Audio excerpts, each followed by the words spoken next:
Hi, everyone. Welcome to the second session of the Startup Pitch Workshop. So we conduct this workshop every month where we invite a startup founder to come and pitch their product, and they basically have to pitch to a panel of investors. And we do have somebody from the industry who's an investor who has experience in the investor circle, Amiya Srivatsava. Uh, Amiya Srivatsava. So I'll be introducing him in a bit, and then but first, let's talk about like what we're going to do in this session. In this session, we're basically going to have Sarath here, who's coming from AABEE. I hope I'm pronouncing that right. So he's coming from AABEE, and he's going to pitch his product to Amiya. And following his presentation, Amiya is going to offer his feedback, and he's going to ask questions. So the whole exercise is designed to like help Sarath get a sense of like what investors are seeking in a product, and help prepare him for his journey as a founder. So with that said, I think we can get started. So Amiya, would you like to like offer a like introduction and then like maybe give some guidance? Maybe you want to take over? Absolutely. Yeah. Sure. Thanks, Raghav, and hi, Sharad. So in this session, what we are going to do is think of it like a practice session. So when we are pitching to investors, you need to be ready in a certain way. You need to have certain facts and data and story in place. And there are certain things that an investor looks forward to in terms of what they want for them to be convinced that you are worth investing. So with this exercise that we are going to do, it's just a way of sort of letting Sharath and everybody who joins in know that when you are in front of an investor, what is it that you should really be focusing on? And it's not a very simple exercise that here is my product or here's the problem, here is the solution, and just go ahead and invest so much into my company. It doesn't work that way. There is a lot of nuance to it. Okay, so that's what we are going to do, and I'm hoping that as a team we will learn something out of this and take things from there within your journeys. Okay, let me just quickly introduce myself before we begin and pass on the board to Sharath.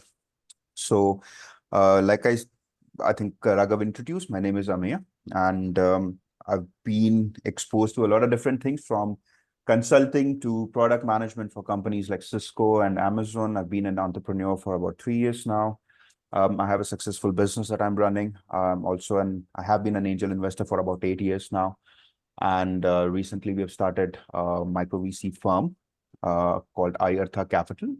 Please go ahead and look it up. And if your product is ready, earning revenue, then please pitch it to us. But that's a very short introduction. And just to add to that, a couple of lines, I'm also a startup mentor with Vadvani Foundation and NASCOM, Deep Tech Club. And that's about it. So over to you, Sharath. Please go ahead, take it up, present yourself and your company. Thank you, Amiya. Raghav, I'm not able to present my screen. All right. Give me a second. Hold on.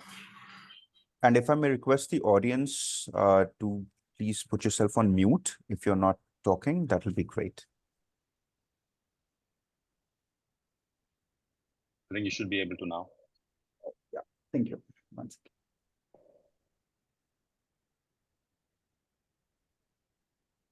Just give me a second.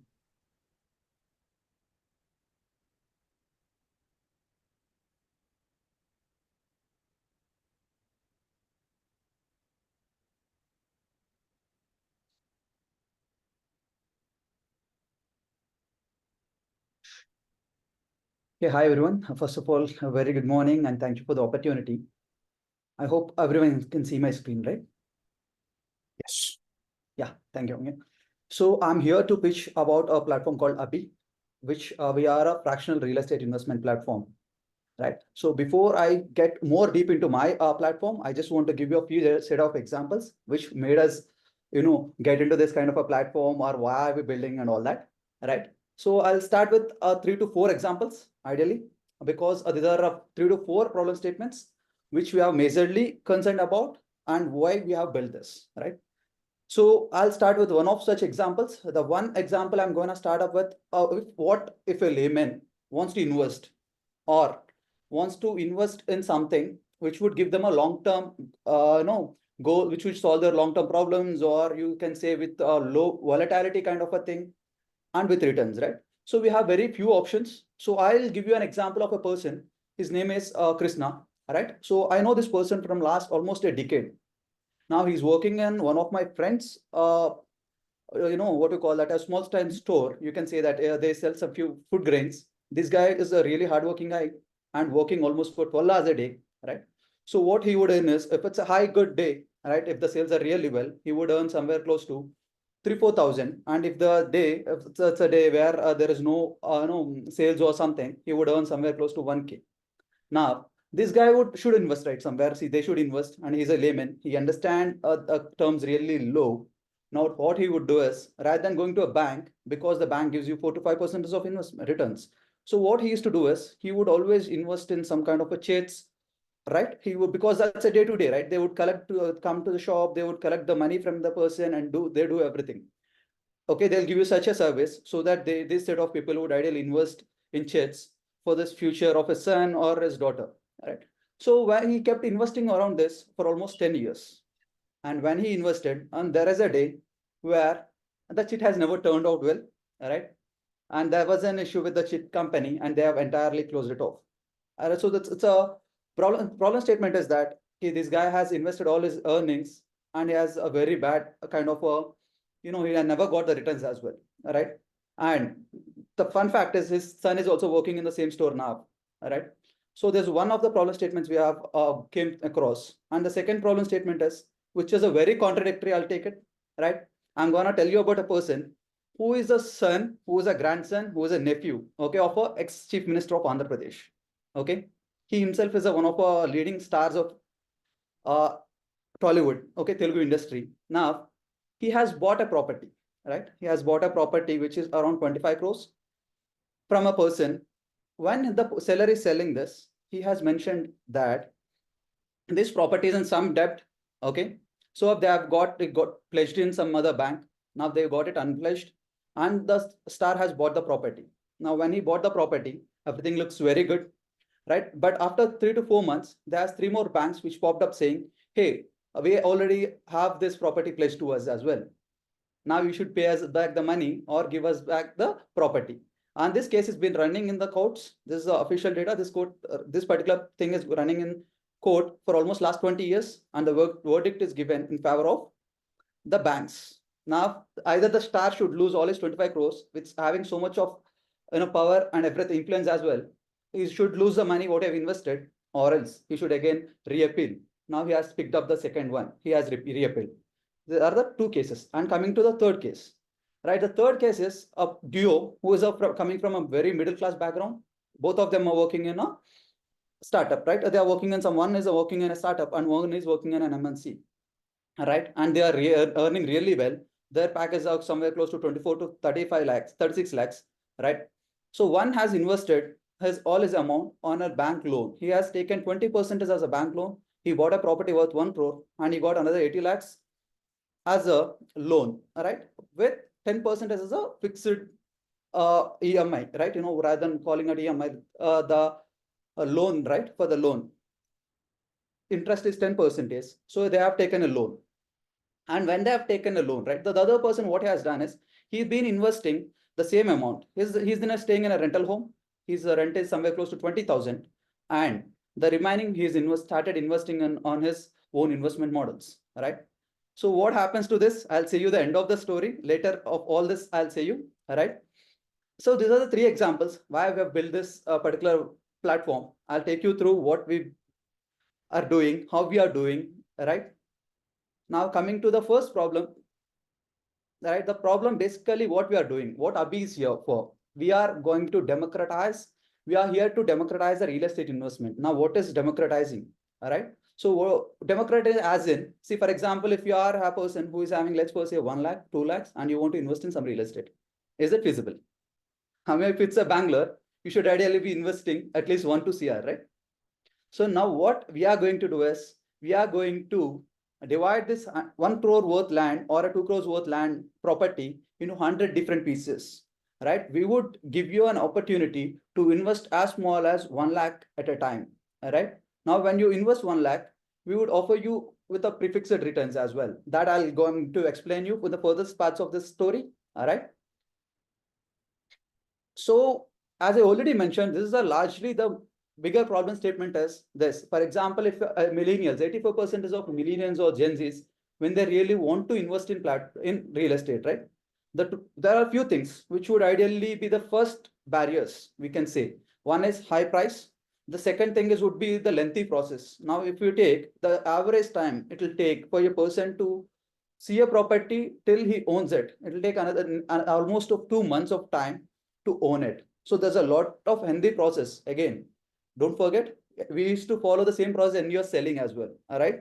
So that is liquidity. It's not easy. For example, if you're investing in a property, you really don't understand how long should we hold it, what kind of returns are the property is going to give to us, or what is a kind of timeline we can look at, how should we liquidate it, right? All this are the problem statements ideally which are holding most of the millennials or Gen Z from investing into real estate as well. All right. So that takes me to a old way of how property bought. As I already said you, first, when you're starting, you should always research about the property, and then you should pick few properties, be it a mediator or be it any online platforms you pick. You pick at least 3 to 4 properties or 5 properties. So being an employee, you would be working for last 5 days. So now what you would do? You would ideally be thinking, okay, I'll just go for last 2 days and I'll weekend, I'll check the properties, how they are looking like.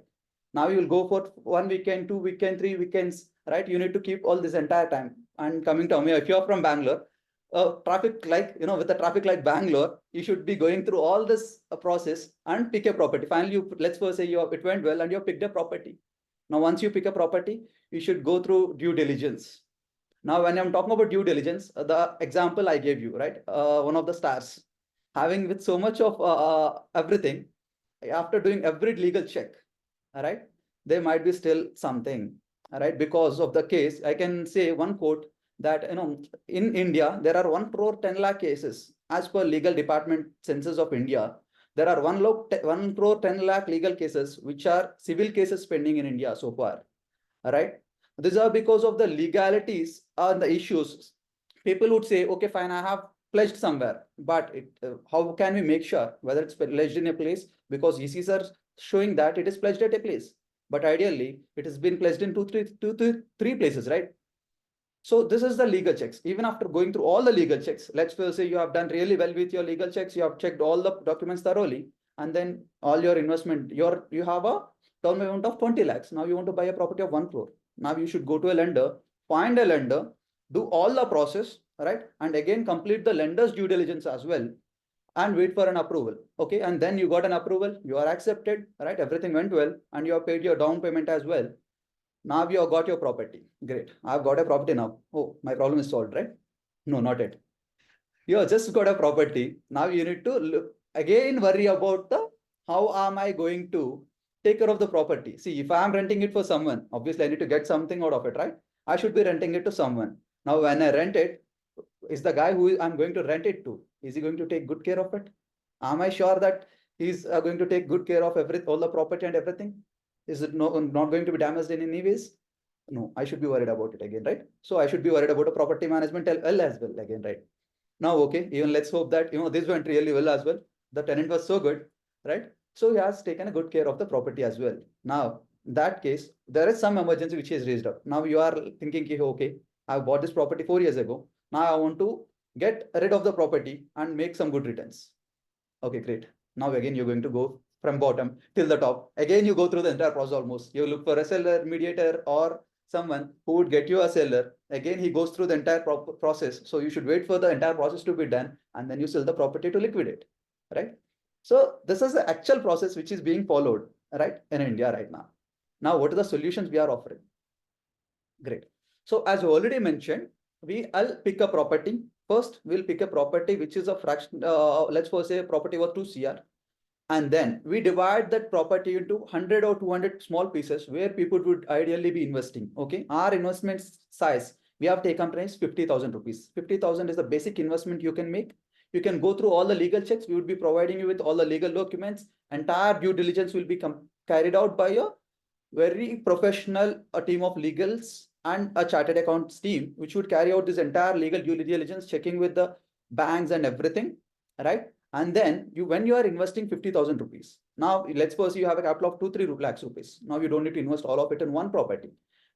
You can invest in 5 to 6 different properties where we will present you with a particular statistics which says you how much it might grow in the given time of, let's say, 2 to 3 years, right? So you can see that how much this property is going to grow. It's not like, yeah, I bought this property today, now I've let it be there for 4 years. Okay, it has grown up by 8%. Oh, I'm happy.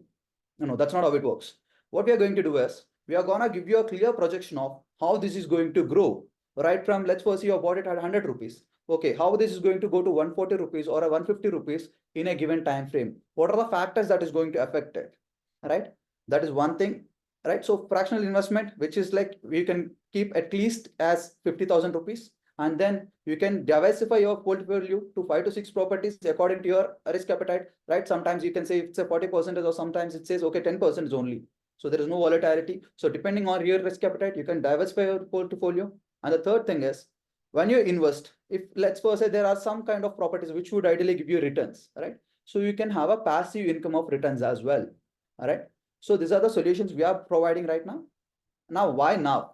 Right? See, this process there for a long time. Now, why should we have AABEE right now? Why don't we do this, right? The other way. So in India, there are few things, right? There are new regulations which are coming into picture for FOPs, fractional investment platforms. There is a new regulations which are coming into picture by this year, 2023, right? And at the same time, digital transformation as well has been very much high in the last 1 decade in India, right? And coming to technological infrastructure, we have a kind of technology now, right now, that blockchain, if I particularly mean about blockchain, where we could make the process very simple, right? Using a tokenizations. And we can, this entire things has came in so well this time, right? So that's why we felt like, the major reason is regulation, practically, if you see, right?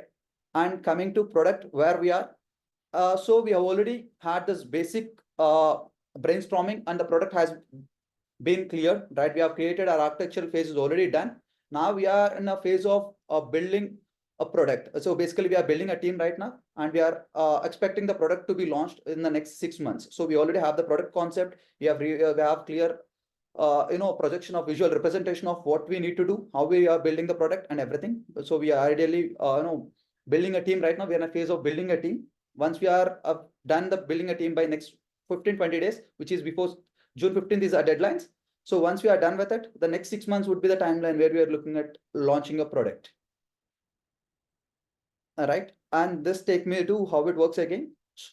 So to give you a better visual representation, we are presenting this slide, right? First, we pick a particular asset, we secure asset after due diligence and everything, all the financial everything. Then we convert this into a stocks, right? And we are going to an SPV model, special purpose vehicle model, right? We are gonna sell the stocks of that particular property, and then we manage the asset, entire asset management, everything would be taken care by the company itself, right? And when you want to liquidate it, obviously you can sell it within a single click, and you can move out of the any investments you have made. All right. And that brings me to the competition. So coming to the competition, so we have already a lot of competitors in this particular niche. All right. There is bigger platforms like Strata, we have HBits, AssetMonk, WiseX, and there are property share as well. So everything, the basic in model, right? The basic amount you can invest in this, any of these platforms is 25 lakhs. And if you're talking about ALDRX or something like Prop FTX, these are the places where you would invest at least as 10,000, but ideally even the returns would be, both of this would be offering from returns between 12 to 14%. Right now, okay, why not all of these platforms, but why AABEE, right? So these set of platforms are ideally dealing with the construction already, commercial assets which are already constructed, right? For example, if you are someone like who ideally knows about this, right?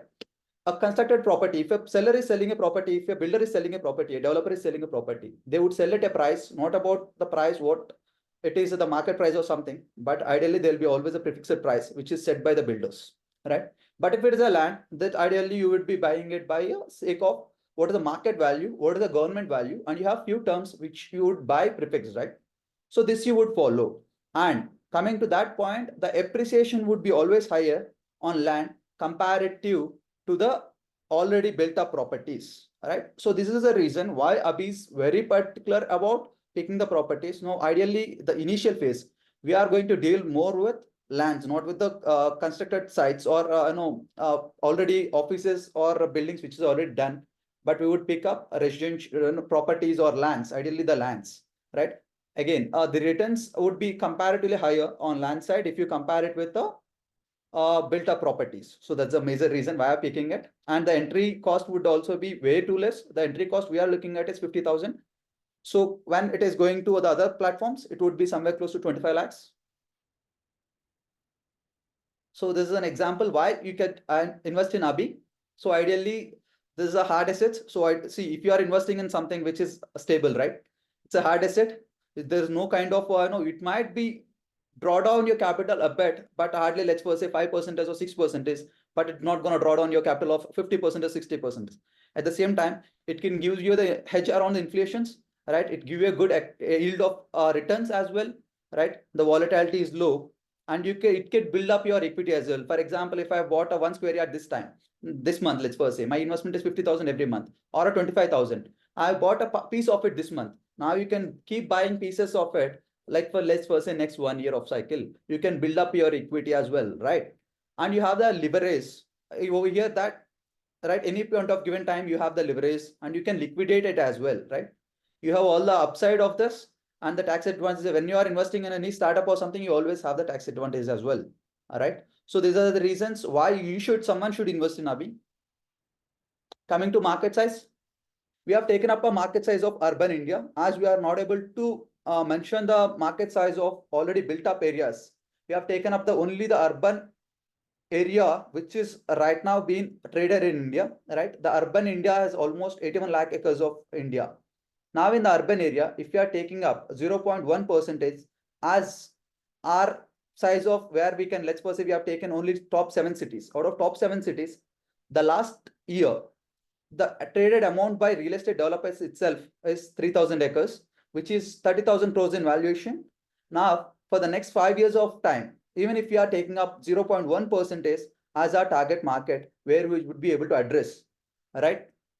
We would be able to address, if we are addressing the 4,000 acres and the average cost of an acre, let's suppose is 1 crore rupees, because I'm taking it up on a very pessimist side, if you can say, because ideally, if you take like states like Bihar or Madhya Pradesh, which are on the least slide, it is 19 crores on the least, where it is urbanized, but we are taking as least as 1 crore rupees, all right, because of urbanization, as in we are taking up places which are tier 2, tier 3 cities, which are giving high returns.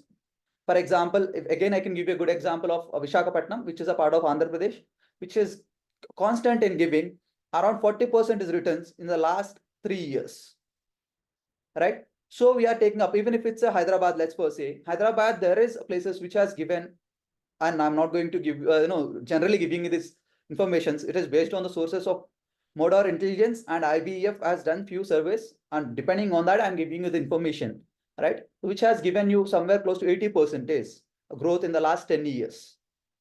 I can particularly mention the places also. These are places like Kondapur, there is something called, and then there is Gachibowli, which are growing up by 80% is average in the last 10 years. Right. So if I are taking up something like this, and we are taking up a list of 0.1% of as addressable market, and taking up as 1 crore as the average cost of a land, our ideal growth would be the next 5 years would be 4,000 crores, which is in Indian terms, 4,000 crore INR is what we are targeting it. All right. And we are going to charge 10%. So right now, as per the market standards, every platform is charging close to 10%, 10 to 12% is what they are charging. So we have kept it as standard just 10%. In that case, our list revenue would be close to 500 million USD. All right. So this takes me to the next slide. What is the market plan we are looking at? So marketing plan. So we have started with few sets already. We are doing our digital presence. We are building up since last month, we are building up our digital pages, so that we would be reaching through content to set of people to understand how they are feeling, what they are feeling. We are giving them few informations about investments as well. All right. We are giving them all through like what kind of investment they should make, or what is the targets they should take, how they should look at. So this kind of particular data we are pushing in. And by that, we have received somewhere close to 7 to 8 leads in this last 1 month of span. And we haven't done any advertisement so far, but we are doing all this by the only by the content we are pushing onto our platforms, right? So what kind of a go-to-market strategy we are looking at? So the go-to-market strategy we are looking at is, one is picking up influencers, those who are already in the market, right? Two would be the channel partners as in those who are financial advisors, particularly. See, when I spoke to most of my colleagues or my seniors or the previous organizations as well, right? My CEO of organization or someone, the most of the investments goes by the advisors, right? So there are a lot of financial advisors which are on rise. So we want to offer them a percentage of every sale we have done through them. So we are planning to pick this set of people as a channel partners. And the third thing would be, ideally, we are going to pick up but we are planning to build a particular community around influencers, which would be real estate agents. So basically, we are not going to pick up people who are already on the upside of this momentum, but those who are on the other side of it, which are real estate agents who would have really good access around people. Like every state, if you pick up any state in India, they'll have a really good touch. They'll have a great knowledge around the market. So we are in a plan to pick these real estate agents as our influencers to sell or property basically, and depending on the sales, we would be offering them few set of a reward. All right. And paid marketing is the last step which we are looking at. Basically, paid marketing would come into picture when we are really in high need of it, because this entire business is based on the trust. We are just working on the terms. How can we build that kind of a trust in a user rather than just building up some paid advertising campaigns? Because we already tried with a very small amount of money. How would the paid campaigns work? And we really have a very bad results, to be frank. So we are working on this is the weaker side of us. So we have tested out, figured it out. And the one common thing we have understood when we are doing our market research as well is that we need a lot of trust in this, basically, right? So how would we build the trust? Now we would be able to build that kind of a trust only when we are able to have few people on ground who would explain about the concept or who would talk about the concept rather than just saying, hey, this is you need to invest, or just like an advertisement. No, that is not going to work. We need as we have already completed a thorough market research in pan India range. We have around 300 odd participants in this research, and we understood what kind of a trust we need in the market. So yeah, we are looking for people who we would pay only when the sale is done, right? If you are selling through someone, obviously when the sale is done, we would be paying them a percentage of it, right? So that takes me to the next point. So coming to the founders part, I'm Sarath. So I'm the only founder of this organization so far. We have a team. We have a technical founding team. Basically, he's not a CTO right away. So we are on the verge of hiring him, right? He's an 8 years experienced Web3 developer. And we have a person who is taking care of the operations right now. He's a product head of not PhonePe of India, but ideally PhonePe of Nepal. And we are taking him as a product operations lead in a remote location for now, to make sure that operations run well. We are hiring him as a full-time operations lead for a time span of, let's say, for the next 6 months, so that we can onboard him completely, right? Because we are right now a bootstrap and we haven't invested so much into this. We are taking up people with a certain agreements that the first 6 months would be a freelancing opportunity, and with the prefixed post 6 months, when the product is launched and everything goes great, right, they would be having a part of the company organization. So on this notes basics, we are taking few people inside, right? So these are the 2 people we already have on board, and then we have a digital guy who is doing all the digital, who's taking care of the digital parts. And we are also not hiring so far. We haven't hired anyone with the full-fledged payrolls. We have hired most of them with kind of interest, or for example, as I already mentioned, this product guy, we onboarded him by just when he's doing his SRS documents and architecture of my product, he was interested into it. So we have taken him by that means. After seeing his work and all that, we are also kind of felt that, okay, if this guy is being with us for let's say next 6 months, if everything goes great, then we can take care of it, right? And coming to my part, I've started my journey as a sales executive 5 years ago, and then I worked in an organization for edutech, basically in an edutech for 5 years. From an executive, I've grown up, worked as a regional sales head for entire South for this particular edutech, right? And then I worked in Manipal for almost a month as their edutech product. And then I've just moved out of all that. I felt that, this is a time I should be working on something. So I've moved out of it. And now I'm working on this particular product for last 6 months of time. So right from the idea till the stage what we have done. We have done our legal research, we have done our marketing research, we have done our financial research as well in the last 6 months. We have built a small team right now. So it's let's first say a 4-5 members team only, as I already mentioned you. We are going to build up. So this is where we felt that we would be needing a good set of mentors or a person who can, where we can take us, our product a step ahead, right? So obviously what we have done so far is like all by myself. So I'm just looking for someone who would be able to guide and mentor us for the further steps as well, right? Now coming to so we have heard about all this stuff. So we spoke a lot about it, but now let me talk about. So, Sarath, sorry, Yes. just 1 second. Sure. Can you wrap this up quickly? Because you have already taken nearly about 30 minutes in your pitch. Sure. And that's not at all ideal. Okay. Cool. Yeah, yes, Amiya. Just give me 1 minute. I'll close. Sure. So coming to vision, we have, as I already mentioned, we have picked up 7 different cities, which are the most selling cities of real estate. So for this, as per the last statistics, which is they have sold somewhere close to 4,64,000 units of apartments in the last year.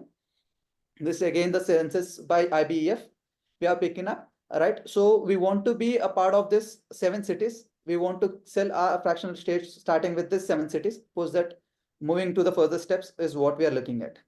All right. So opportunity wise, this is the opportunities. So there are different markets already. Stock market, we have a good opportunity of 4.5 trillion market. So this is everyone. Now coming to real estate, we want to be leading this side of the story. So that's where we are. Thank you so much. Right. Thank you, Amiya. Okay, great. Anyways, I'm not talking about the ask right now. No, that's fine. See that, and thank you so much for the presentation.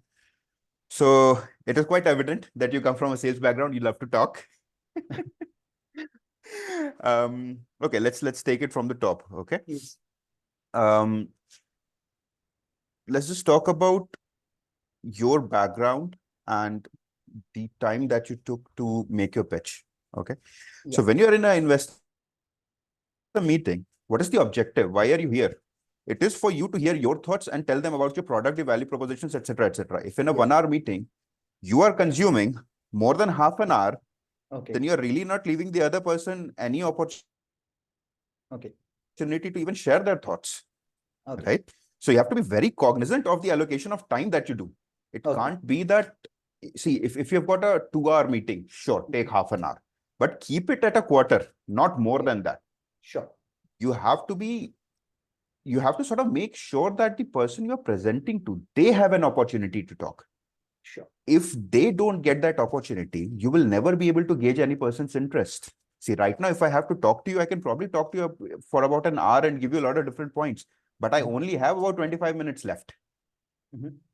Right? So I also have to sort of cut down on my inputs because I have a crunch of time as well.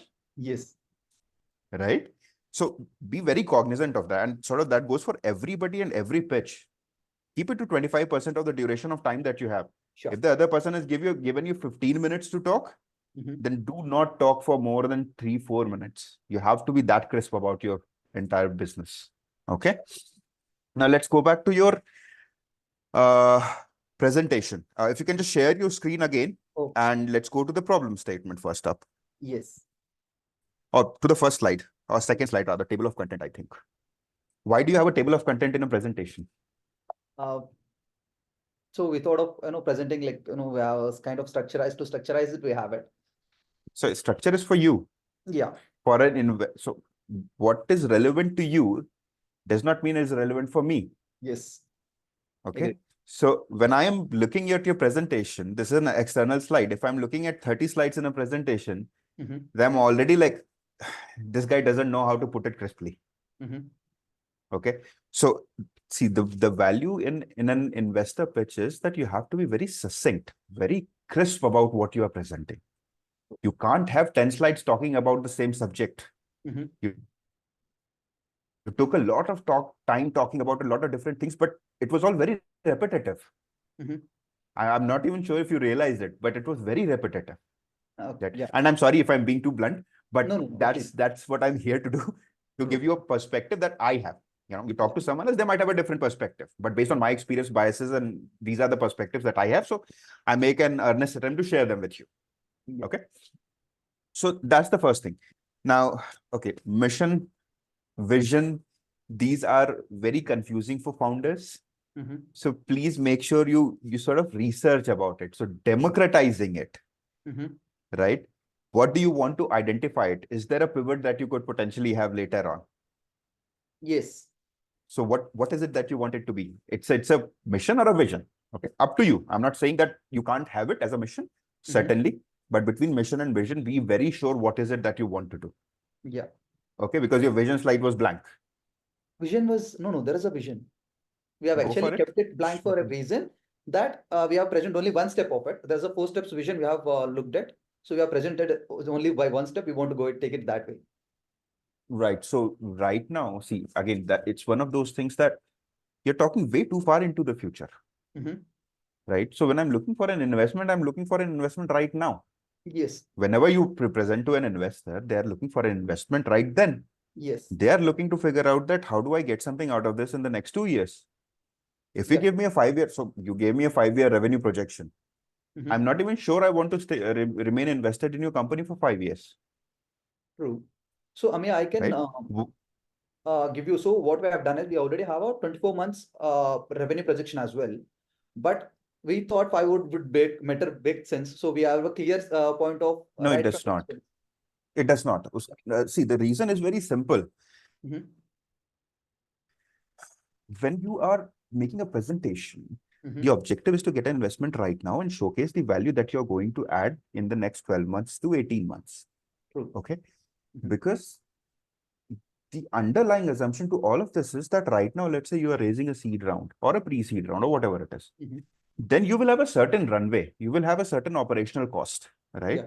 Depending on how your cash flow is and how your EBITDA is and everything else, essentially how your financials are, you are going to raise another round of investment in subsequent future, right? If you're telling me that you're giving me a 5-year projection and you're not telling me what are those next exit opportunities that I could potentially have, not in as many words, but more indirectly, then I'm not convinced that you would even be able to achieve that.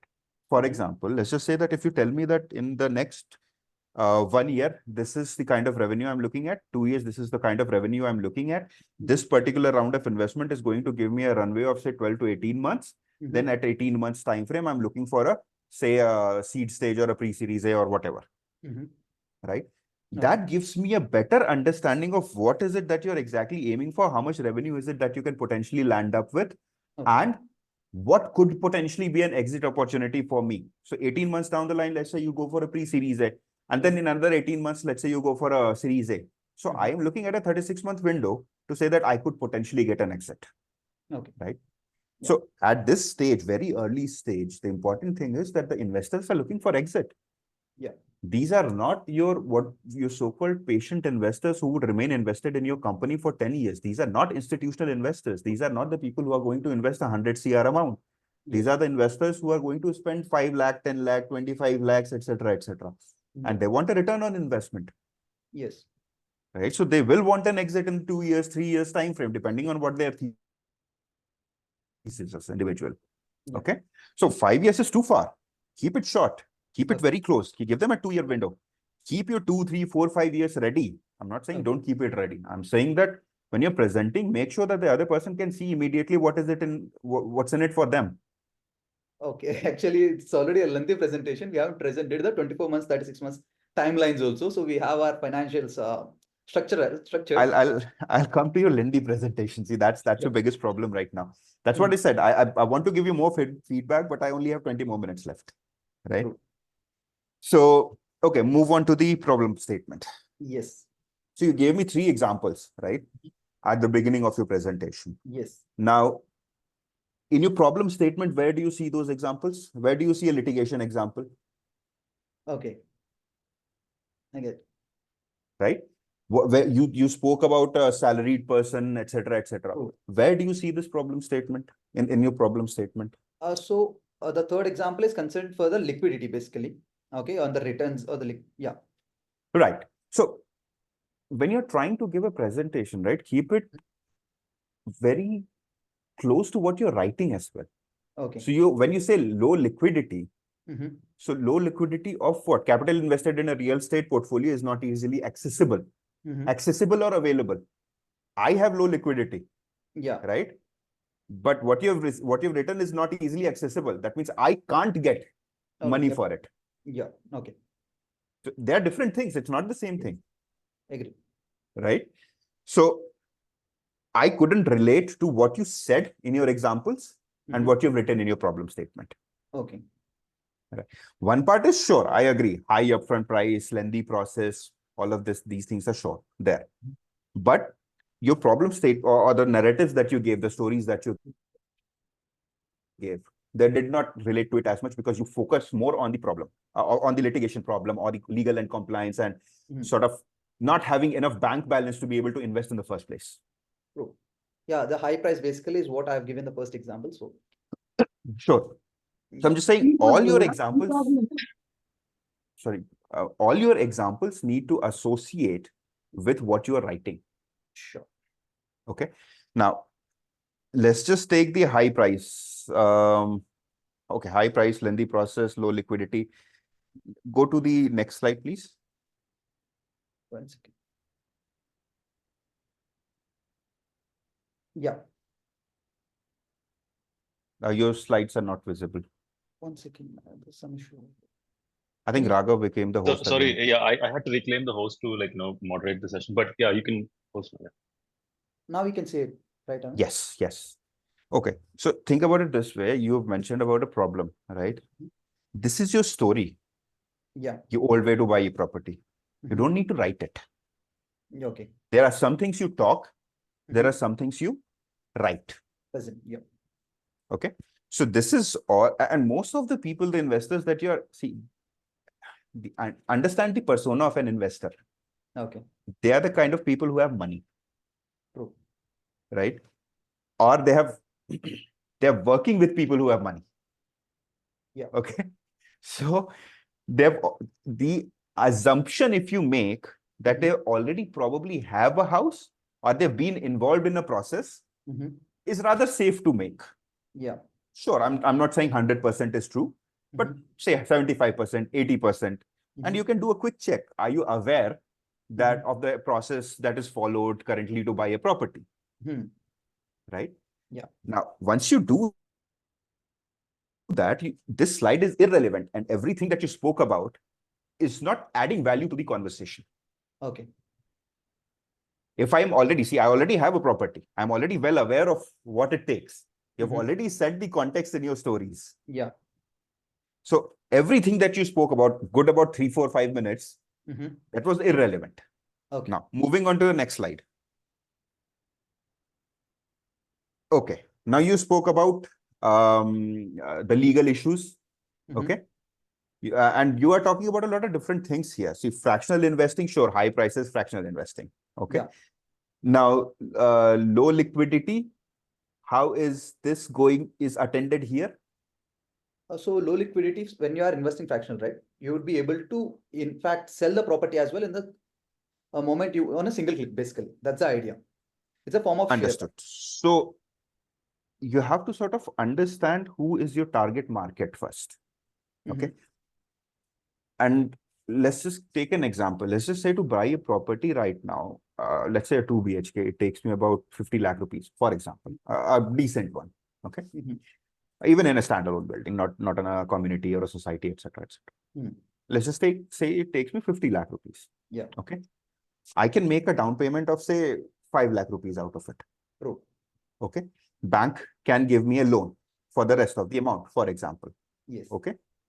Now, how do you associate a low liquidity with this particular category versus, let's just say that my income is in the category of 40,000, 50,000 rupees. Okay. Will the bank give me a loan? So your angle and your narrative has changed. It's not about my liquidity. It's my accessibility. So availability and accessibility. Yeah. Your accessibility point makes more sense than the availability points. I might not have it, but if I have the earning capacity and the buying capacity, then, or I'm on a path where 3, 4 years down the line, I will have that capacity, because even right now, if a software engineer starts, Mhm. We do complain that, they are getting very minimum salary, 30K, 40K a year. Mhm. But if someone performs really well, they Mhm. can very easily go to a 50 lakh per year in 2 years, 3 years time. Yeah.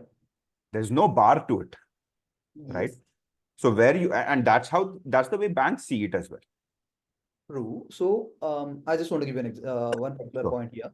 When I spoke to few basically real estate developers, right? Hmm. Now, the most of the trend is something like I own one house, let's first say, right? Now I want to invest in a second property, but I don't want to invest in a house by taking a loan. Okay. This is the trend, right? Now, if you Sure. want to invest in something like this, Sure. they should go and buy a land, and obviously a land would never get a bank loan, even if you have enough CIBIL score and everything. Vacant land would never get a bank loan as well. That's not quite true, because I know a lot of people who have bought land. Okay. Okay. And not for commercial purpose, residential as well as commercial, both. So Yeah. see, the banks have a problem when it's about your buying capacity. If they are not convinced that you can repay the loan, they will have a problem. But if people who are earning, let's say 2 CR, 3 CR a year go and tell the bank that, hey, I want to buy this property and I want to avail a loan because they want to potentially save taxes on XYZ ways, the banks are happy to do it. Yes, if it is 2-3 CR, agreed.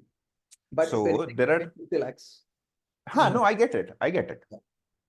But then your story, your problem statement, your solution statement, nowhere you're specifying that you're only talking about land. Okay. True. Right. Because right now the entire real estate market is open, and real estate is residential, commercial, land, construction, in construction, whatever. Mm. So you have to be very crisp about what is it that you're targeting. If you're saying only, and I think that in one of your statements you mentioned land. Yes, I did. Particularly in competition, I have mentioned about it.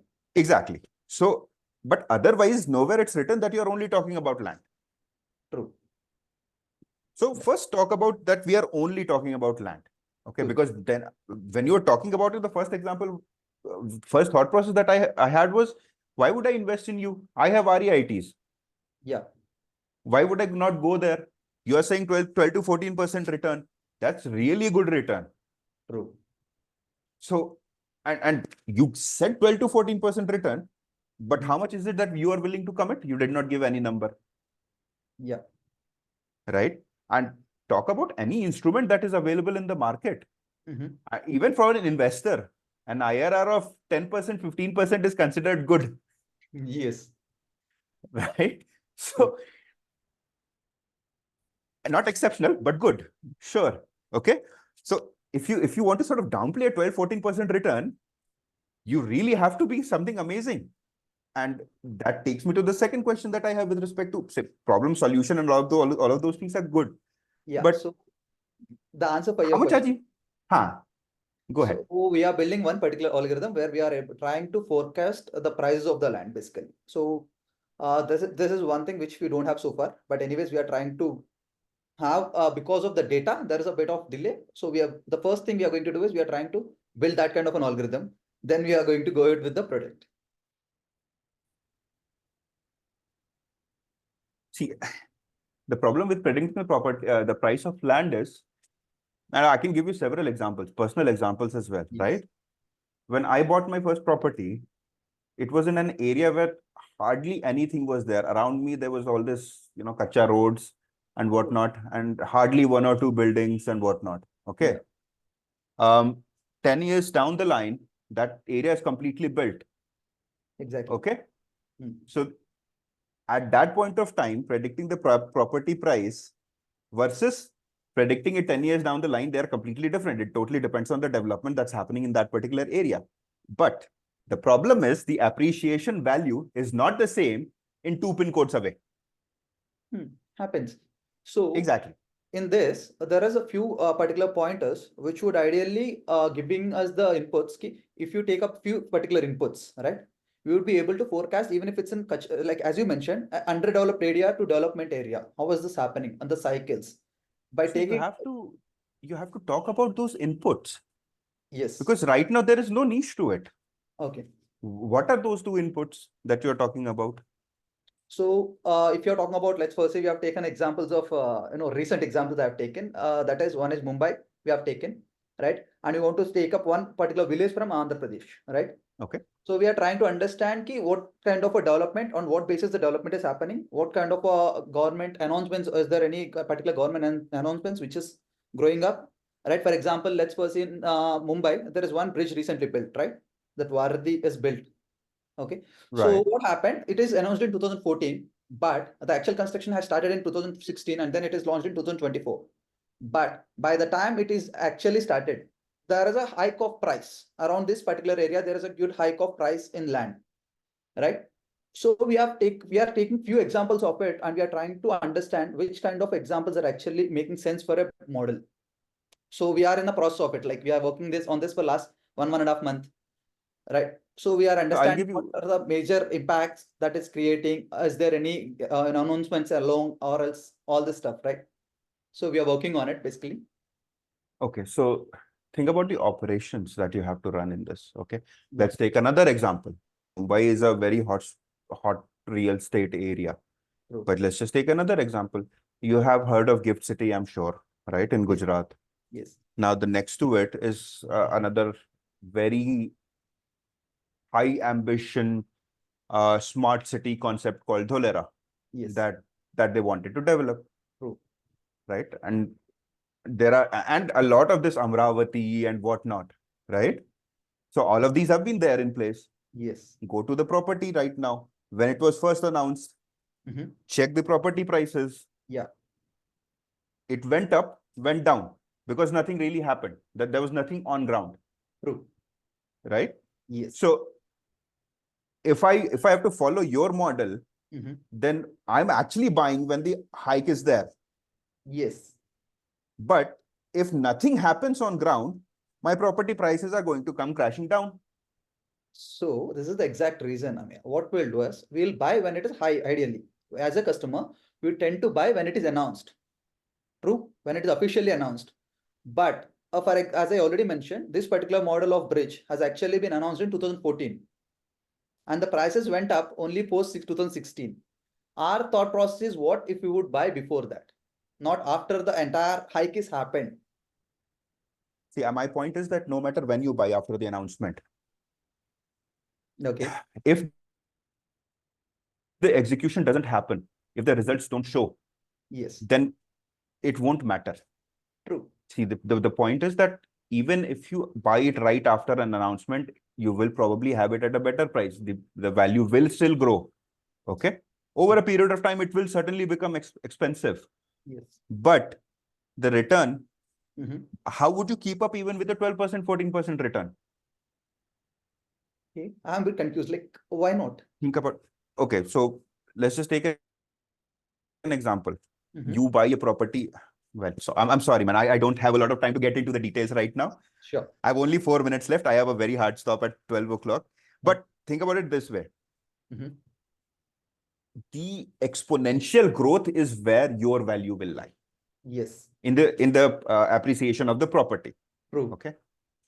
But if the property grows a very linear way, then you will not be able to give the kind of returns.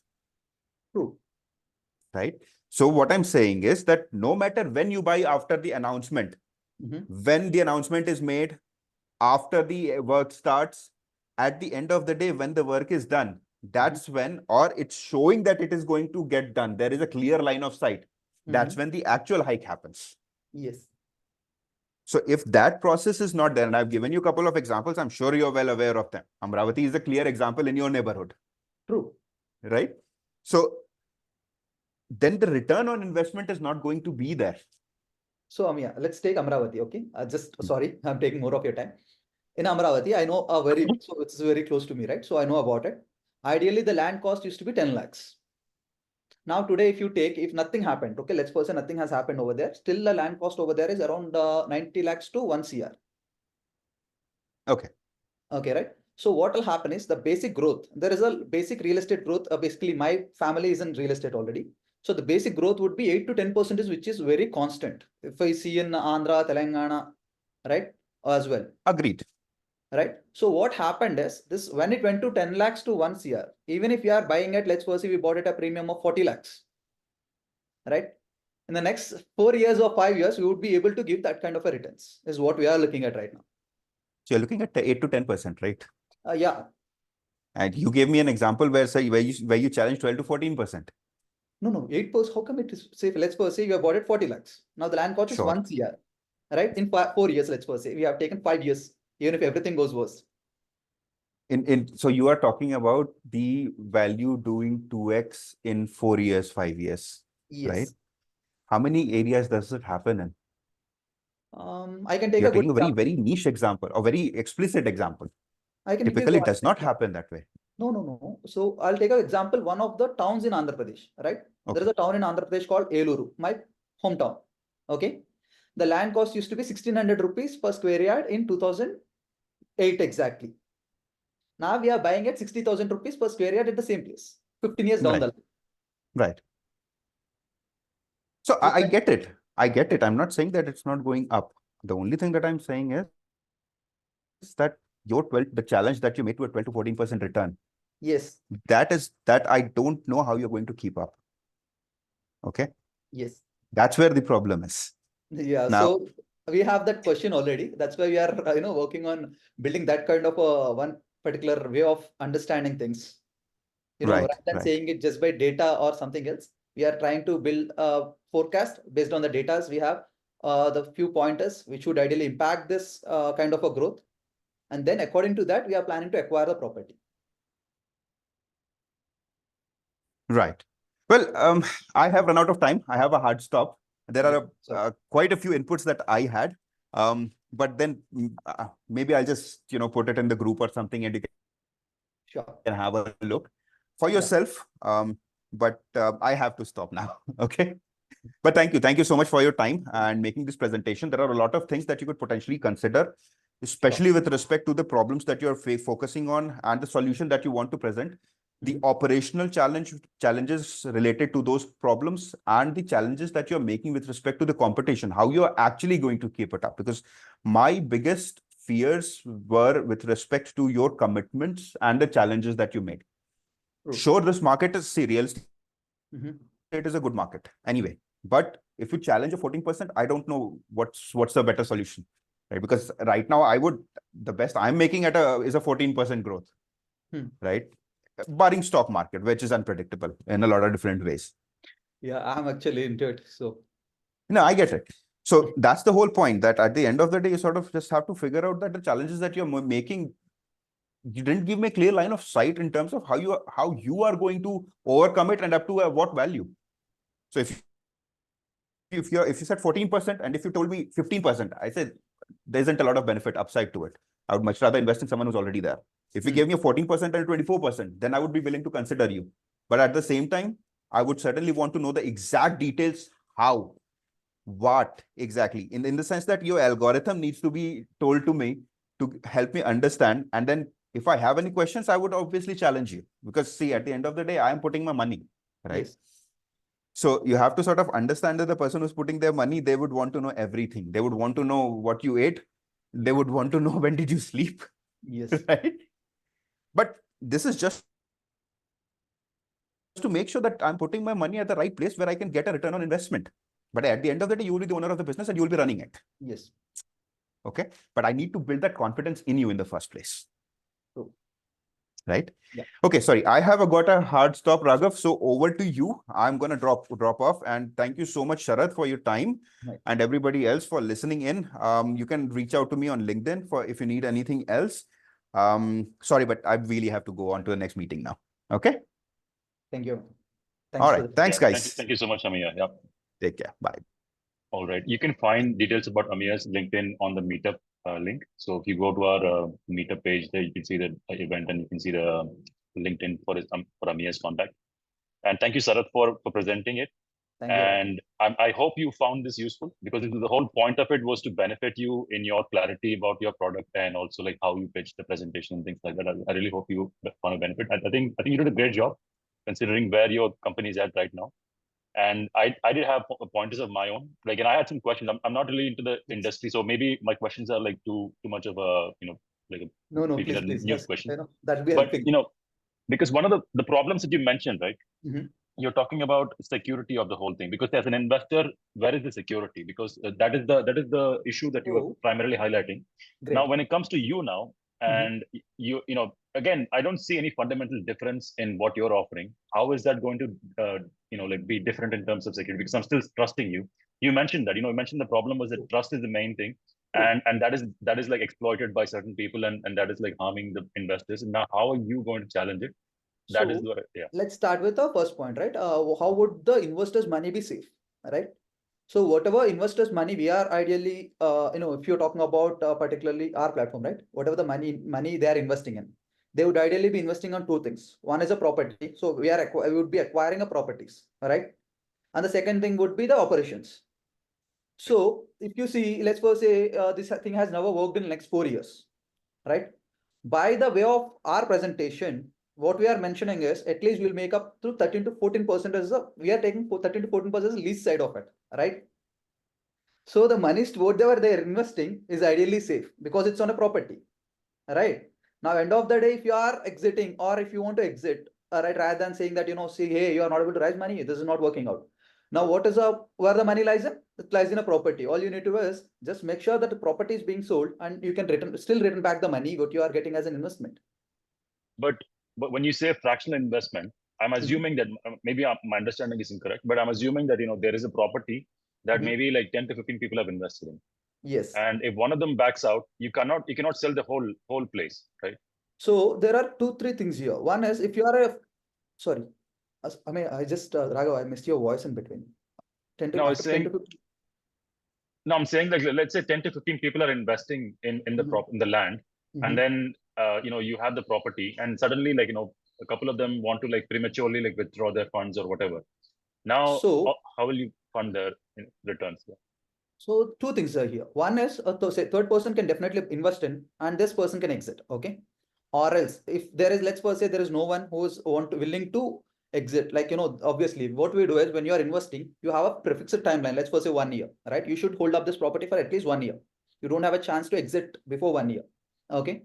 And even if you are exiting post 1 year, what we are going to do is we have a target around the property. For example, if I'm taking up a property which is 100 rupees today, right? I would say this is like a stock, right? We would say we are holding this property for next 4 years or 3 years. Okay.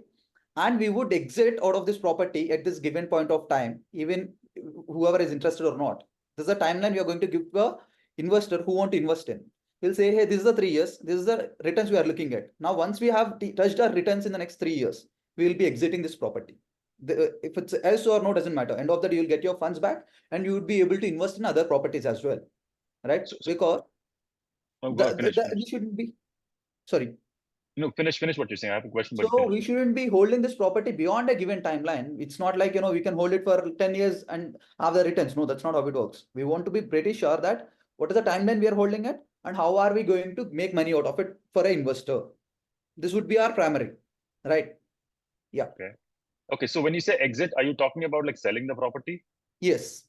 Okay. So you're buying a land, and I'm assuming that you're going to be the ones constructing it, right? Or do you have like you'll I guess like have it to a third party? I don't know how it works. That is Yes. another question that I have. But basically, you're saying that you're buying the land and you're getting the investments from the people to purchase the land, and then Mhm. you build a property, and then you exit at a finite fixed amount of time, like whenever it is. And Exactly. you're not really sure as, I mean, obviously you're relying on the algorithm to make sure that at the time of exit the return is higher than the investment amount, and True. you're banking on the reliability of the algorithm. I see that the whole premise of the product is that relying on that algorithm, success of the algorithm. But if you think about Part, it, yeah, if you part think of it, about it, yes. the whole industry, right? It's a non-linear industry. True. You don't know the risk involved in maybe some kind of a civil unrest that goes on. Maybe in the next 5 years, Bangalore is going to run out of water and nobody's going to want to have a property in Bangalore. True. All these things are there, so you are taking the risk of the predictions, and you're asking the investors to trust you, even though like you cannot trust the whole process yourself, right? Uh, I agree. So basically, when you are talking about algorithm, right? Why are we basically we said it's like we are not believing in something which we don't know, right? We are testing this algorithm, so we'll understand. We'll give them such kind of inputs that how would this react, right? So this is how this works. The what kind of a data we are giving, on what basis we are giving a data. We have 10 different points of data which should be infused into this particular algorithm to understand whether this is going to give me an output at least 80% or 70%, right? Now we are actually working on the whole data, right? And then we'll understand how is this working. Even as you said, we are calculating the roads, we are calculating the water, we are calculating the resources of employment, we are calculating the government geopolitical scenarios. So these are the major things which are affecting the price of a market. Okay. So yeah, we have considered all this basically because we have 10 different points which we are considering the algorithm to work on. See, when we are saying 70% is, it's not like, hey, I've said you something and then you give me a correct, right? So we are testing this algorithm in different manners, like 10 different inputs we are giving in, and we are trying to understand how well this will work, right? So if it is wrong by 20% is also, let's first say we agree it is wrong by 20%, right? How are we going to work on it as well? We have a plan around that also. Okay, how we are going to manage that kind of a risk, that 20% is. Okay, I mean, I'm a product developer myself. I work with technologies, and I know how these algorithms are built. And I can tell you when the error rate is like 20%. Like when you say the algorithm is off by 20%, it's not that it's predicting the value will go over into like to 80 lakhs, and the actual reality is that it's 60 lakhs. It's not like that. The error rate is basically that of the 200 properties that it's predicting, it's going up. Like 40% of them are duds, like that you should not be investing. So it is giving you a number that is like either it's a binary decision, like it's either completely successful or it is a complete failure. So it's not that you're going to share the error rate. Like I hope you understand that part. Got it. Right. So and also the other thing is that as a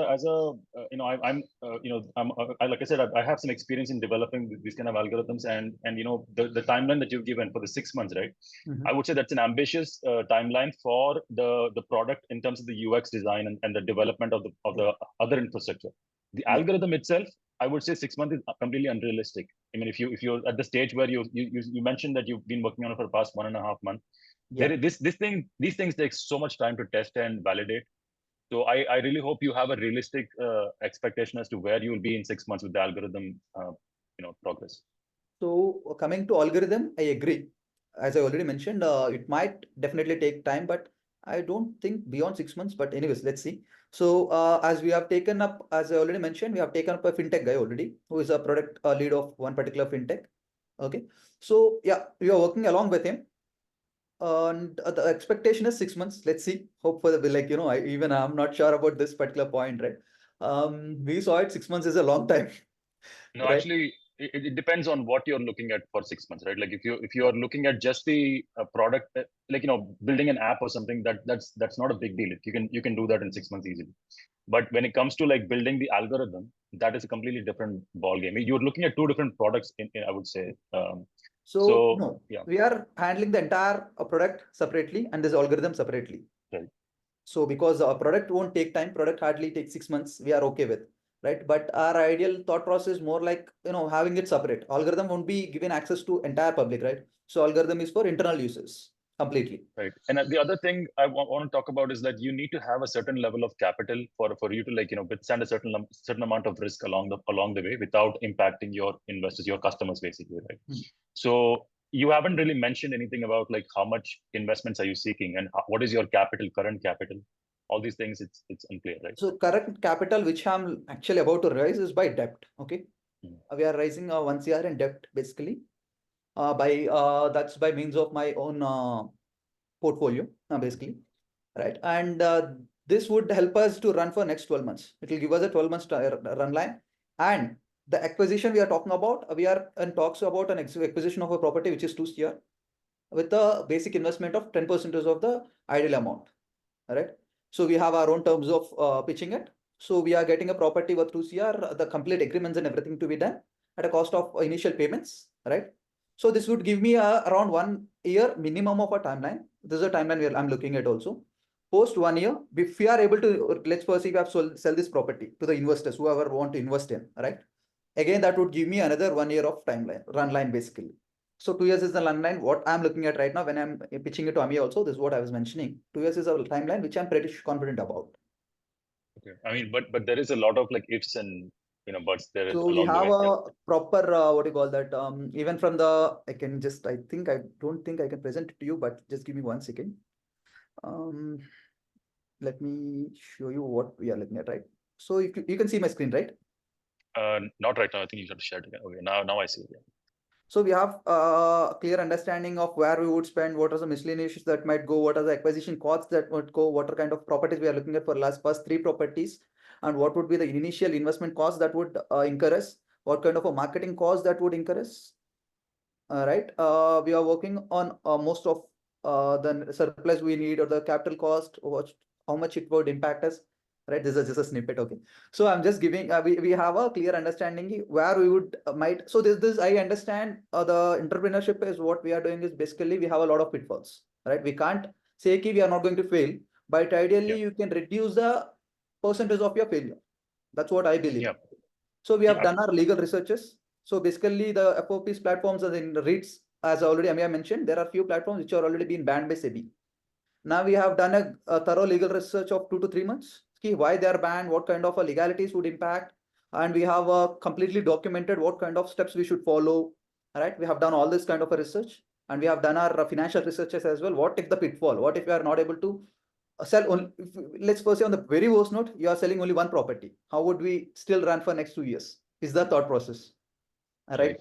So we have done entire financial researches and kept ourselves, we need to understand ki, hey, chalo, if everything goes wrong, how are we going to manage for next 2 years without getting closed, right? So that is the thought process where I came from. Yeah. Sarath, thank you so much. I think as an entrepreneur, you definitely have to take risks, and I think you're aware from what you're talking about. You seem like you've done your homework. I think it's a good time to close. I do want to maybe open up for questions. If somebody who's been listening, maybe you can offer your feedback or questions to Sarath, and then we can close it. And also I'm going to post the website, the link to our official website on the chat, so that you can go there, and then you can also look at the form to sign up to pitch present the pitch in the next month or upcoming month. And also the link to Amiya's LinkedIn will be in the chat as well, and also in the YouTube description if you're watching it.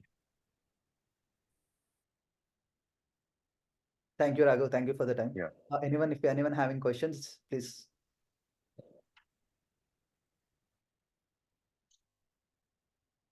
Okay, looks like nobody has questions. Thank you so much for joining us on a Sunday. Thank you, Sarath, for the wonderful presentation. I hope you take it well, everything that you've said. Thank you so much. That is really helpful, Raghav. Thank you so much. All right, guys. Bye. Take care. See you next time.